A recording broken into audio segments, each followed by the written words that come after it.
మెడలో రుద్రాక్షమాల, కాలికి చెప్పులు లేకుండా నడి వయసు ఉన్న ఓ వ్యక్తి రాష్ట్రపతి ద్రౌపది ముర్ము చేతుల మీదుగా తాజాగా పద్మశ్రీ పురస్కారం అందుకున్నారు. ఆయన పేరు ఆచార్య విశ్వనాథ్. ఇందులో విషయమేముంది అనుకుంటున్నారా? ఆయన అసలు పేరు జోనాస్ మాసెట్టి. బ్రెజిల్కు చెందిన వ్యక్తి. వేదాలు, భగవద్గీత, భారతీయ సనాతన ధర్మాన్ని ప్రపంచవ్యాప్తంగా ప్రచారం చేస్తున్న విశ్వగురువుగా ఈ పౌర పురస్కారంతో భారత ప్రభుత్వం సత్కరించింది. భారతీయ సంస్కృతి పట్ల ఆయనకున్న గౌరవాన్ని పలువురు ప్రశంసిస్తున్నారు. దీంతో ఎవరియనా అంటూ ఆరా తీస్తున్నారు. జోనాస్ మాసెట్టి బ్రెజిల్కు చెందిన ఒక ఆధ్యాత్మిక గురువు, వేద పండితుడు. జోనాస్ మాసెట్టి బ్రెజిల్లోని రియో డి జనీరోలో జన్మించారు. ఆయన మొదట మెకానికల్ ఇంజనీరింగ్లో డిగ్రీ పొందారు. పెద్ద పెద్ద కంపెనీల్లో పనిచేశారు. పాశ్చాత్య జీవన విధానం, డబ్బు, స్నేహితులు ఇవేవి ఆయనకు సంతోషాన్ని ఇవ్వలేదు.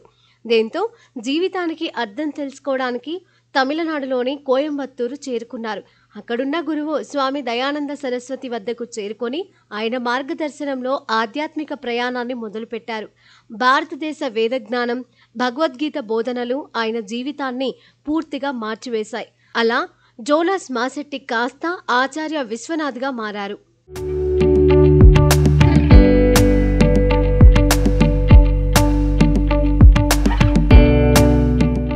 భారత్ నుంచి తిరిగి బ్రెజిల్ పయనమైన ఆచార్య విశ్వనాథ్ రియో డి జనీరోలో విశ్వవిద్య గురుకులాన్ని స్థాపించారు. కోయంబత్తూరులో తాను నేర్చుకున్న వేద జ్ఞానాన్ని ఉచిత ఆన్లైన్ కోర్సులుగా అందించడం మొదలుపెట్టారు.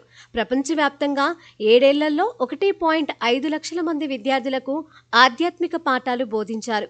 భారతీయ సంస్కృతిని విస్తృతంగా ప్రచారం చేస్తున్న ఆచార్య విశ్వనాథ్ను ప్రధాని మోదీ 2024లో నిర్వహించిన మన్ కీ బాత్లో ప్రస్తావించారు.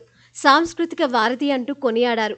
గతంలో బ్రెజిల్ పర్యటనకు వెళ్లినప్పుడు ఆయన్ను వ్యక్తిగతంగా కలిశారు. యోగా, వేదాలపై జోనాస్ పలు పుస్తకాలు కూడా రచించారు. ఈ క్రమంలోనే ఆయనను పద్మశ్రీ పురస్కారంతో భారత ప్రభుత్వం సత్కరించింది. ఈ పురస్కారాన్ని తాను ఊహించలేదని, ఈ అవార్డును గొప్ప గౌరవంగా భావిస్తున్నట్లు ఆచార్య విశ్వనాథ్ పేర్కొన్నారు.